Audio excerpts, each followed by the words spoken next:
parle. Chaque jour, Charles et Carole vous présentent la leçon de l'école du sabbat.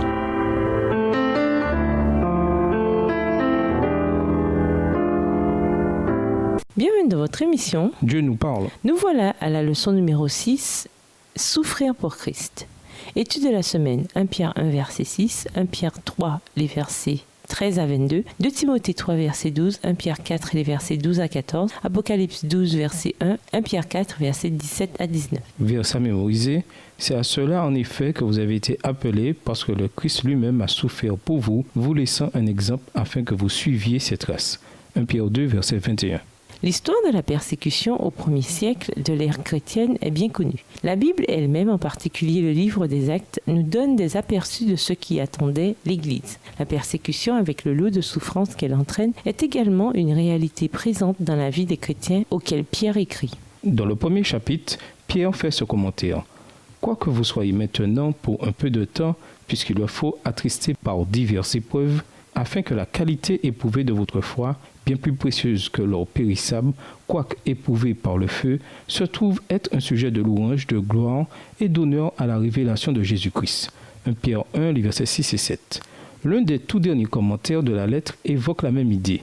Quand vous aurez souffert un peu de temps, le Dieu de toute grâce qui, en Jésus-Christ, vous a appelé à sa gloire éternelle, vous formera lui-même, vous affermira, vous rendra fort et inébranlable. 1 Pierre 5, verset 10.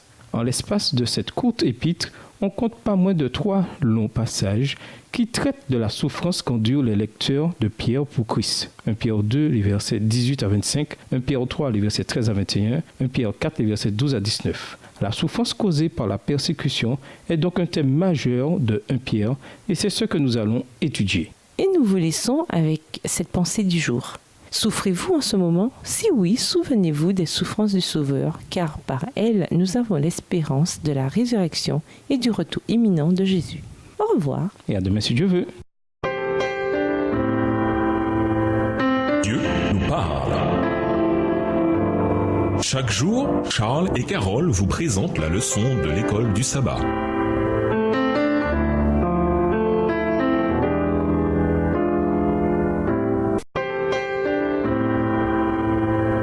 Dieu nous parle. Chaque jour, Charles et Carole vous présentent la leçon de l'école du sabbat.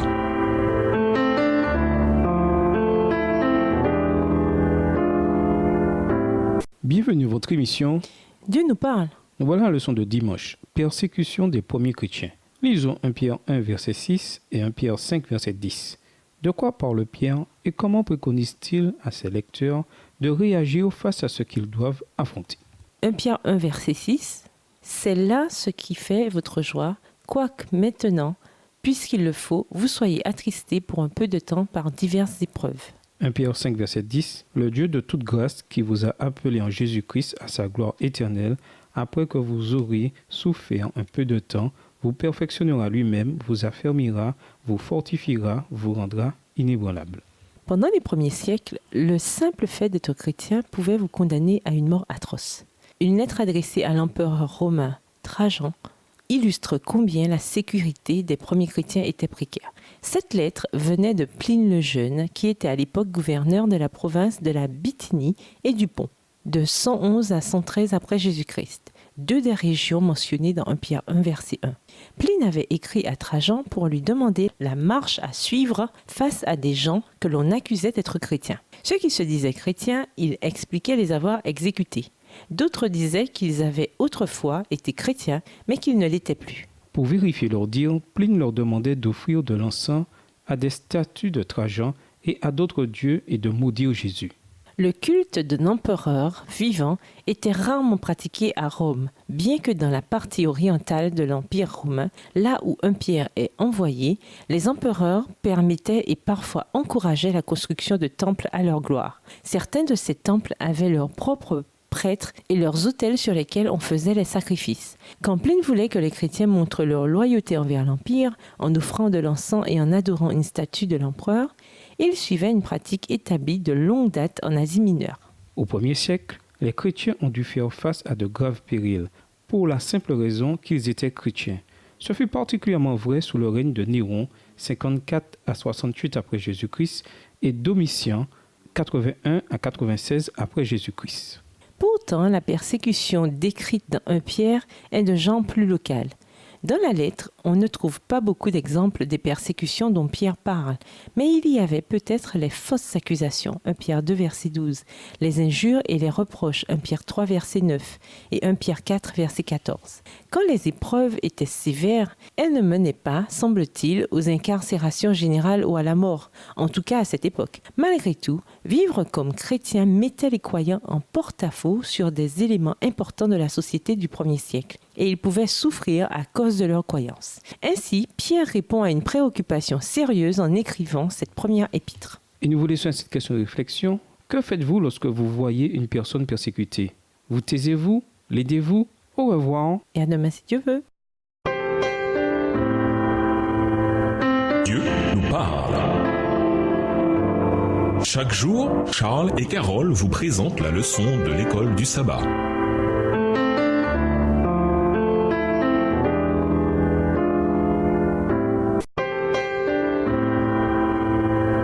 Dieu nous parle. Chaque jour, Charles et Carole vous présentent la leçon de l'école du sabbat.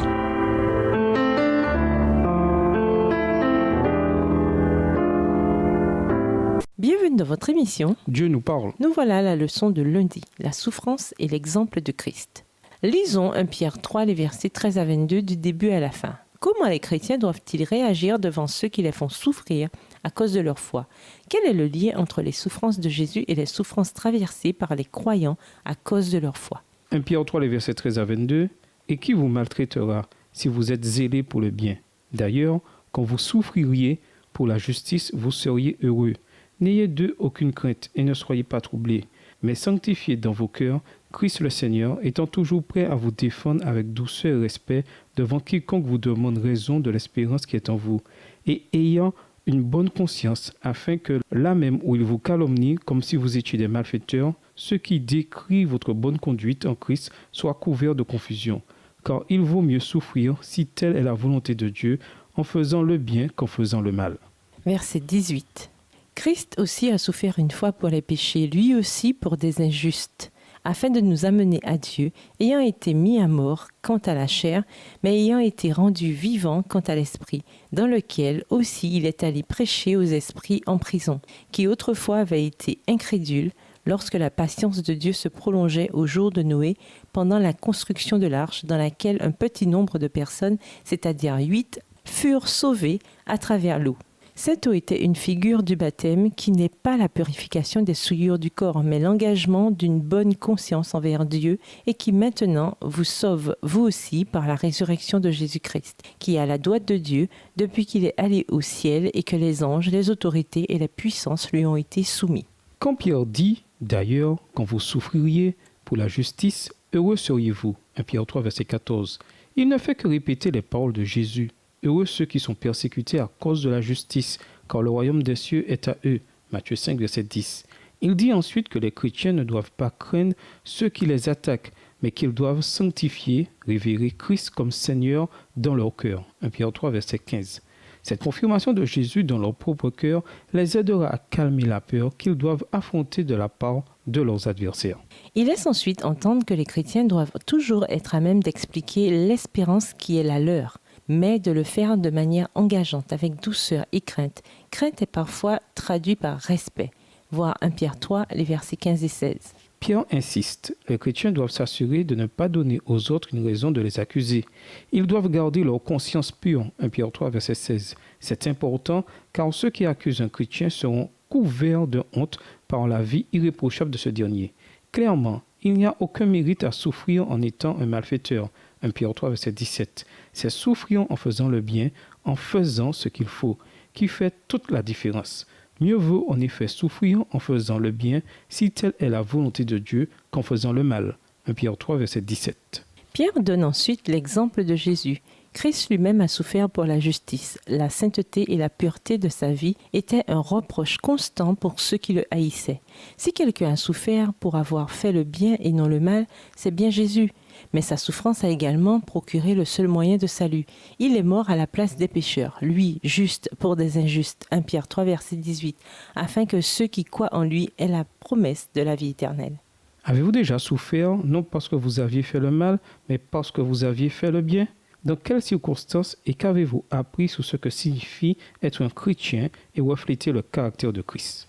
Et nous vous laissons avec la question du jour. Quel rapport y a-t-il entre la persécution et le développement de notre foi? Au revoir. Et à demain si Dieu veut.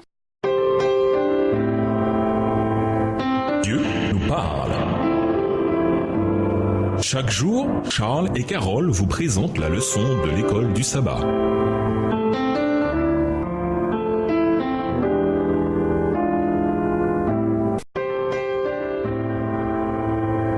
Dieu nous parle. Chaque jour, Charles et Carole vous présentent la leçon de l'école du sabbat.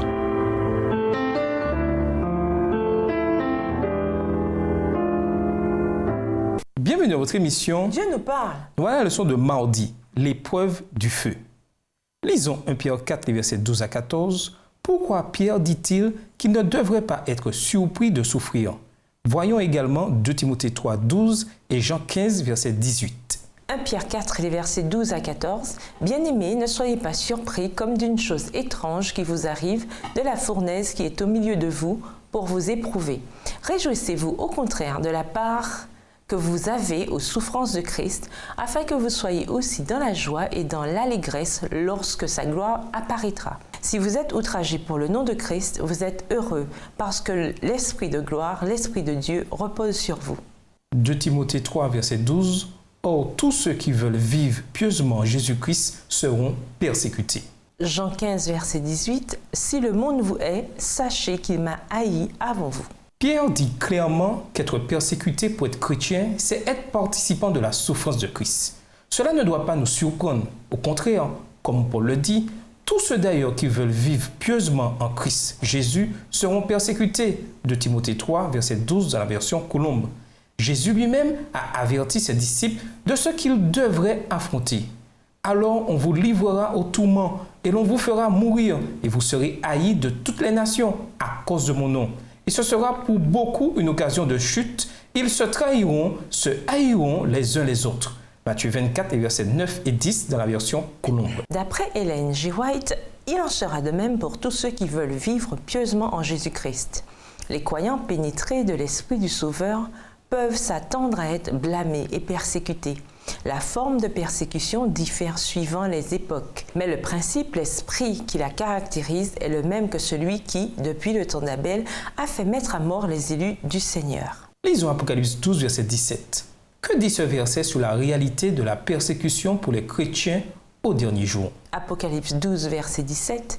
Et le dragon fut irrité contre la femme, et il s'en alla faire la guerre au reste de sa postérité, à ceux qui gardent les commandements de Dieu et qui ont le témoignage de Jésus. Pas de doute, pour un chrétien fidèle, la persécution peut être une réalité omniprésente. Et c'est ce que dit Pierre ici quand il met en garde ses lecteurs contre l'épreuve du feu qu'ils affrontaient. Le feu est une bonne métaphore. Le feu peut être destructeur, mais il peut aussi être purificateur. Tout dépend de l'élément qui passe par le feu. Des maisons sont détruites par le feu. L'or et l'argent sont purifiés grâce à lui. On ne doit jamais s'attirer volontairement la persécution, mais Dieu peut néanmoins en tirer du bien. C'est ainsi que Pierre dit à ses lecteurs, ainsi qu'à nous, c'est vrai, la persécution, c'est terrible, mais ne soyez pas découragés, il faut s'y attendre. Continuez à avancer par la foi. Que peut-on faire pour élever, encourager et même aider ceux qui souffrent pour leur foi? Et nous vous laissons avec la question du jour. Comment pouvez-vous partager votre foi à travers des circonstances difficiles? Au revoir. Et à demain si Dieu veut. Dieu nous parle. Chaque jour, Charles et Carole vous présentent la leçon de l'école du sabbat.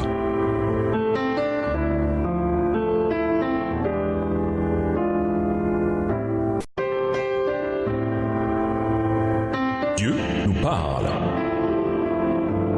Chaque jour, Charles et Carole vous présentent la leçon de l'école du sabbat.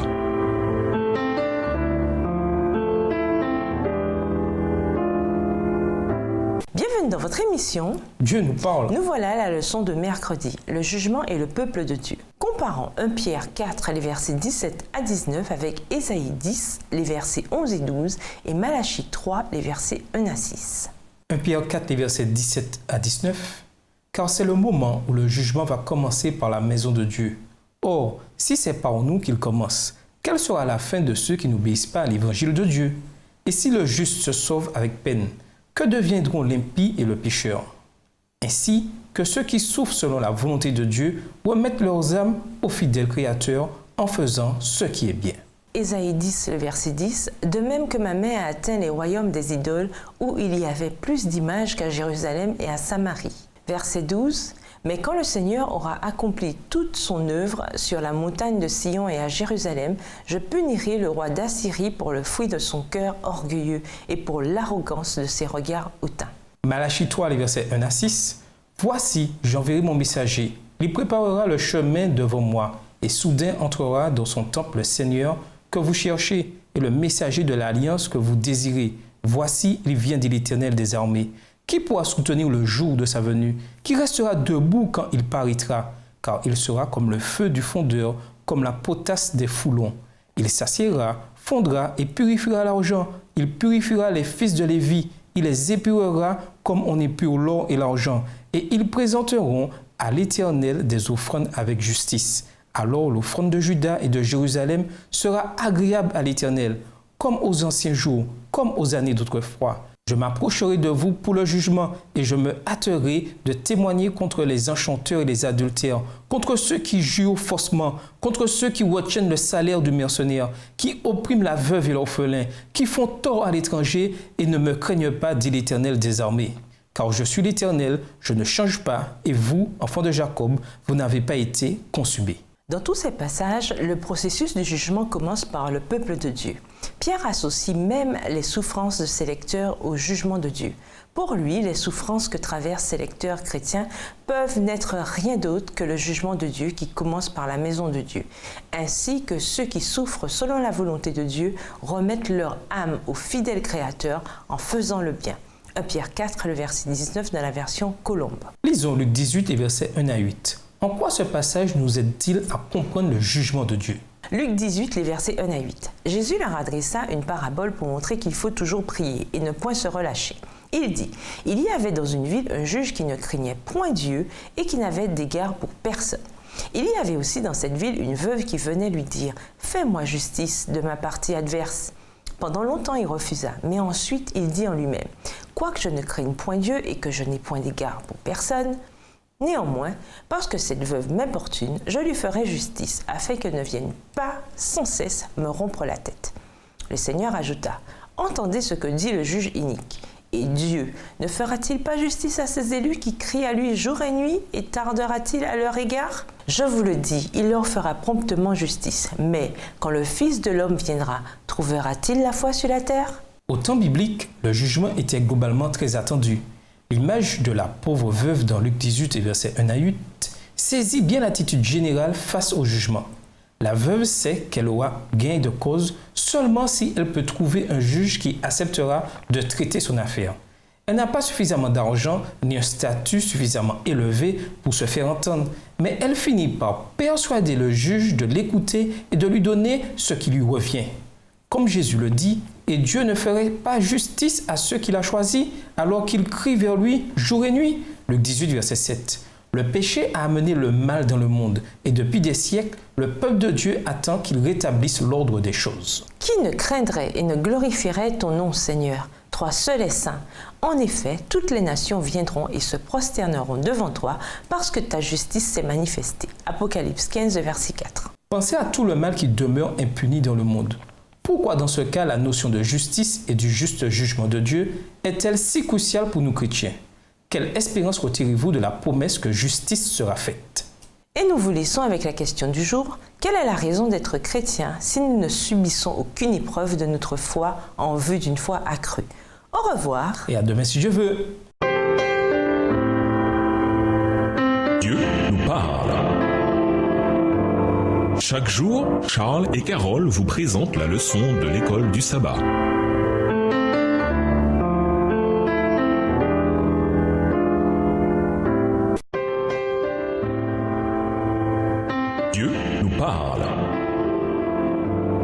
Chaque jour, Charles et Carole vous présentent la leçon de l'école du sabbat.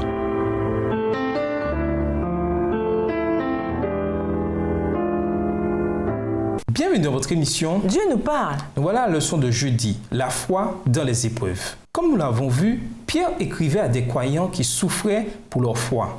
Et comme l'histoire chrétienne l'a montré, les choses n'ont fait qu'empirer, en tout cas pour un temps. C'est certain, dans les années qui ont suivi, de nombreux chrétiens ont dû trouver consolation et réconfort dans les écrits de Pierre.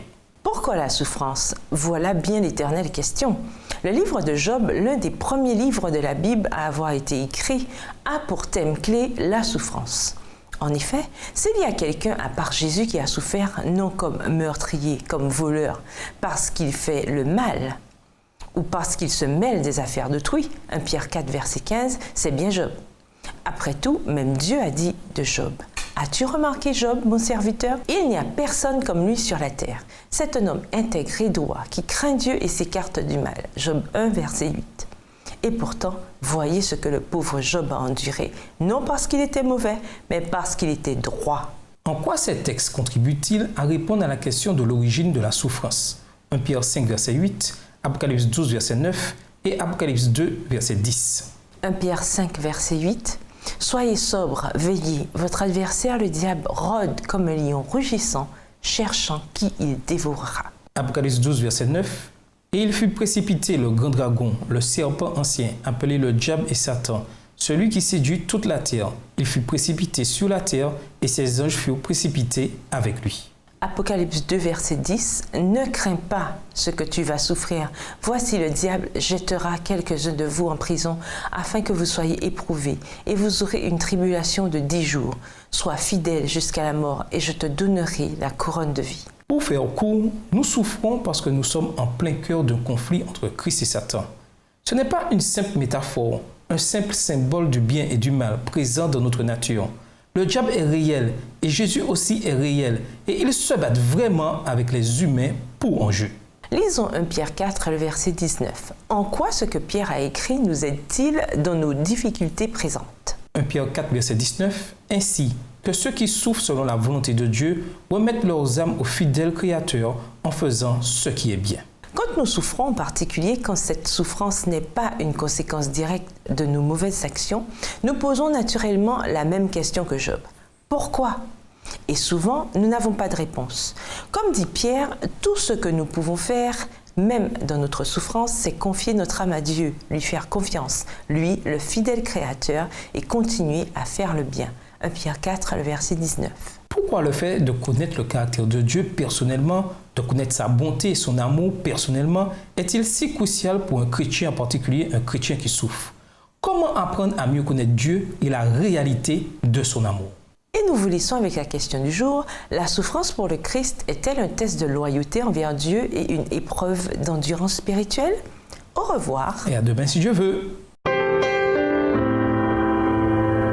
Dieu nous parle. Chaque jour, Charles et Carole vous présentent la leçon de l'école du sabbat.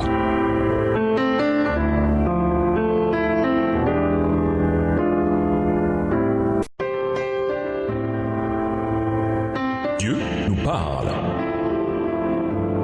Chaque jour, Charles et Carole vous présentent la leçon de l'école du sabbat.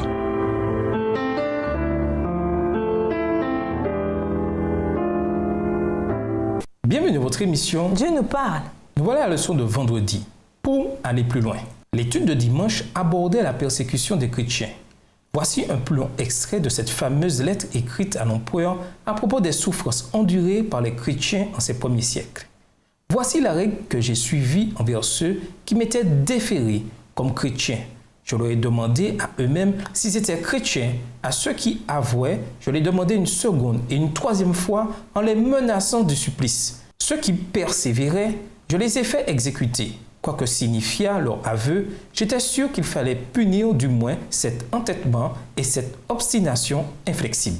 Ceux qui niaient être chrétiens ou l'avoir été, s'ils invoquaient les dieux selon la formule que je leur dictais et sacrifié par l'encens et le vin devant ton image que j'avais fait apporter à cette intention avec les statues des divinités, si en outre il blasphémait le Christ, toute chose qu'il est, dit-on, impossible d'obtenir de ceux qui sont vraiment chrétiens, j'ai pensé qu'il fallait les relâcher. D'autres dont le nom avait été donné par un dénonciateur dirent qu'ils étaient chrétiens, puis prétendirent qu'ils ne l'étaient pas, qu'ils l'avaient été à la vérité, mais avaient cessé de l'être, les uns depuis 3 ans, d'autres depuis plus d'années encore, quelques-uns même depuis 20 ans.